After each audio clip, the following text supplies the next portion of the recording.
It is Tuesday, April 14th, 2020, and you are tuned into DIRTRACKR Daily. I'm Justin Fiedler. As the analytics section of DIRTRACKR.com kind of continues to get more robust, I want to start looking at some comparisons kind of among series and really see, kind of what sets some guys apart and kind of makes them formidable. I've started adding the World of Outlaws Late Model Series races to the site. I'm up to 23 right now. Basically the 2020 schedule that we've had so far, the 9 races, and then I'm working into the 2018 schedule right now. I got the USA Nationals a couple of nights entered in yesterday. But I want to kind of start looking to see where we can kind of draw some comparisons. And I think an easy one right now is Donny Schatz versus Brandon Sheppard. I've got obviously a little bit smaller sample size with the late model results kind of compared to the sprint car results.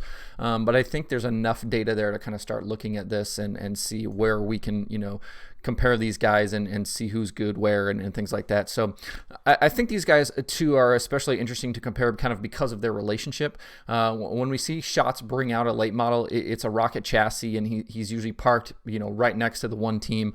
He's working right with Mark Richards and Sheppard. And then we saw this year when Schatz brought his late model to the Dome, Sheppard actually drove his car. So, existing relationship there, and obviously as successful as these guys have been over the last several years, it's not a huge surprise that that there's some common respect there, but also there, kind of the interest about late model racing too, I think is interesting, especially when you take a look at Schatz. But I feel like the thing you hear often about these guys is just how much they win, and that is absolutely true. They do win a lot of races, especially between the two of them. Looking at Schatz's numbers through the 153 races I have for the Sprint Car Series in the database, Schatz has won 22% of the races. So that's a little bit better than every 5th time out Schatz is winning. That's pretty incredible. Kind of through the 23 races for the late models, Sheppard has won about 17% of the shows. That number will go up as I add more 2019 races because Sheppard was so dominant last year. He won 18 of 41 races last year. So, obviously that percentage is going to grow for him even more than that. But to me, kind of what really sets these guys apart is and something I don't think gets talked about enough really is just how consistent they are on a night-to-night basis. Schatz finishes in the top 10 about 89% of the races, which is bananas to think about. And Sheppard is similar. Sheppard right now through the races I have is about 91%. It's going to be tough to beat guys on a nightly basis. Over the course of a season, they're going to finish 10th or better. 9 out of 10 times. You look at top 5s. Schatz is going to finish in the top 5 about 67% of the time. Well, Sheppard right now is 82% of the time he's going to finish in the top 5. And if you look actually just at the 2019 season alone, Sheppard finished in the top 5 90% of the time over the entire 2019 season, which is almost unfathomable to think about. Looking at average finish, both drivers have similar average finishes. Schatz is at 4.6, Sheppard at 4.3. Sheppard typically starts a little higher in the field. He's got a 5.9 average start to Schatz's 7.2, but Schatz makes up for that because he is the second best in spots gained in the feature going all the way back to the 2018 season. That kind of feature plus minus, Schatz is number 2 in that category. So, even though he might start a little bit lower in the feature, he's going to make up for that because he's going to pass a ton of cars. So, when you start to kind of break things down on a night-to-night basis and kind of track to track, these guys can absolutely be beaten on a single night basis. There's no doubt about that. And you see that, looking at, race wins and things like that, on the sprint car side, what Brad Sweet is able to do and David Gravel and, Pittman grabbing some wins. And if you look at the late model side, Chris Madden and Mike Marlar and some of these guys are able to kind of take some of those wins from Sheppard. But that's on a night-to-night basis.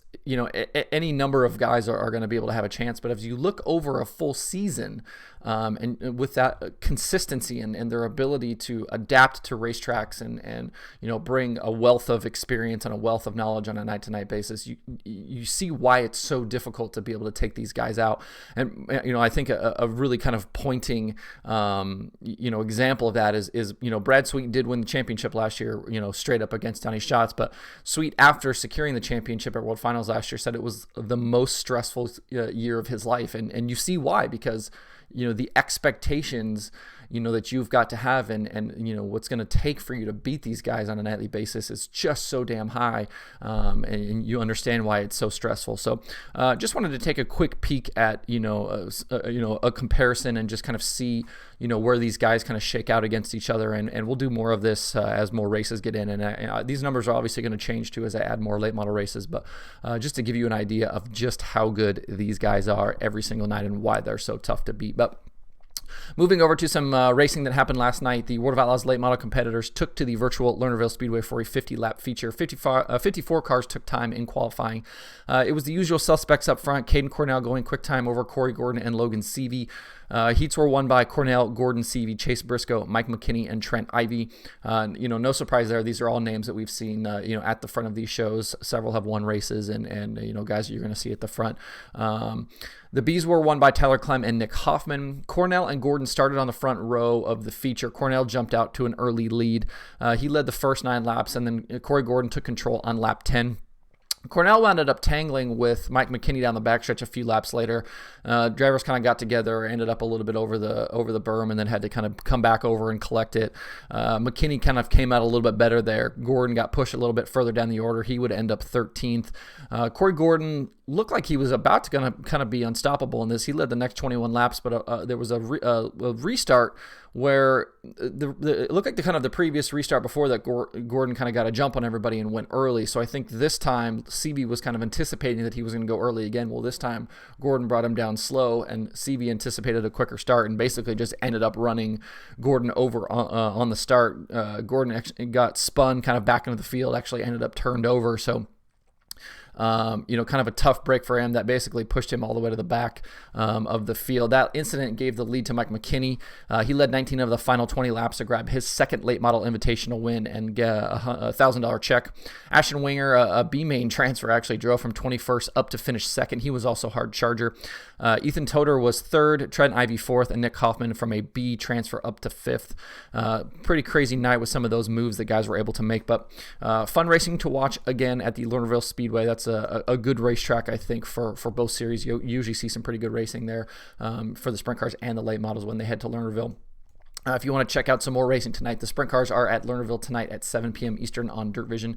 You can watch that with your Fast Pass or a single day pass over there. The World of Outlaws Sprint Car Series World Championship had round number 4 last night at the Knoxville Raceway. Alex Bergeron was leading the points going into the night. In qualifying, it was James Edens who went quick time over Austin Semmelman and Rusty Kruger. The entire field of 34 cars was separated by less than 2.5 tenths in qualifying. That is insane. 34 cars, 2.5 tenths the difference between first and 34th. You can see why I've been enjoying watching this series so much, because the racing is just so dang close. It's madness. Heats were won by James Edens, David Heileman, Rusty Kruger, and Dylan Hauser. Hauser came from dead last in the heat to win. So, again, you've heard me say it before on my other show. Don't tell me there's no passing in sprint car racing. The first B was won by Justin Thomas, with Joel Berkeley grabbing the other transfer from a last place starting position. The second B was won by Logan Clampett, with Nick Cooper getting the other transfer. The 35-lap feature went green to checker. The whole thing took about 10.5 minutes. Officials did not rework the track before the feature, so it was nice and slick from the top to the bottom. James Edens jumped out to the lead on the start from the pole. The guys really mixed it up behind him. He was kind of unchallenged over a good portion of that feature, but about 15 laps to go, that kind of top 5, the second, third, fourth place guys really started kind of closing in on him. Braden Eiler was able to run him down and take the lead with about 10 laps left.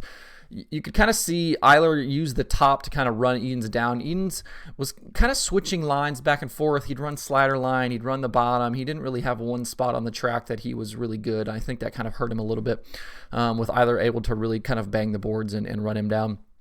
It looked like Eiler was maybe going to run away with it, but then Alex Bergeron, who started ninth, ended up kind of reeling Braden Eiler in, but with just a few laps left, and this is kind of the... you've got a different set of problems with virtual racing than you do with actual racing. In actual racing, you're going to blow engines and cut tires, and things are going to happen. But in this case, Alex Bergeron had a internet connection issue literally inside the last 5 laps. And that was it for him. He dropped out of the feature, ended up getting credited with an 18th place finish. I really think that he was going to have something for Eiler there, and I think it was going to be a battle over those last couple of laps to see who came away with the win. But instead, Bergeron relegated back to 18th. That let Eiler drive away to win over Cameron Merriman, James Edens, David Halleman, and Dylan Hauser back in 5th. It sounded like quite a few guys were close on fuel at the end. Also, Braden Eiler had to be pushed to the front stretch by a teammate for that kind of winner shot after he took the checkered. You got to think, these guys, they probably assume there's going to be at least a few caution laps, over the course of the night in these features. But with a clean race, these guys are going to be really close on field. They're only going to put in as much as they think they need to go the distance. And obviously caution laps are going to extend that mileage a little bit. But you want that car obviously weighing as little as possible at the end of that race. And another lap or two, and we might have seen a good portion of the top 5 or maybe even the top 10 dropping out with not enough fuel. But some guys definitely sweating it out there at the end. Joel Berkeley was the big mover of the night. He went from the back of the B all the way to a 9th place finish. Also, shout out to Billy Rowley. He started his first feature of the year. He finished 13th. I know he was posting on Twitter about being sick, so maybe you should be sick more often, Billy. I tweeted that at him. Even with his bad luck, though, Bergeron still leads the points over Kendall Tucker, David Heileman, James Edens, and Cameron Merriman. The top 4 are only separated by 13 points going to the next race. The series is back in action next Monday night at Limaland Motorsports Park. You can watch that for free at 9 p.m. Eastern on Monday. Twitch.com/iRacing or iRacing.com/live. That's it for the show today. Hope everybody has a good Tuesday. You can find DIRTRACKR Daily on Apple Podcasts, Spotify, Stitcher, or where you get podcasts. Please subscribe, leave me a review, tell your friends. You can also watch the show on YouTube and Facebook. You can email the show at info@dirttracker.com. You can follow along with the website, facebook.com/dirttracker, twitter.com/dirttracker, and the website, dirttracker.com. You can follow me personally on Twitter at Justin_Fiedler. Don't forget to sign up for the Dirt Tracker weekly newsletter. I'll be sending that out here just a little bit later today. Thanks everybody for tuning in. We will see you tomorrow on DIRTRACKR Daily.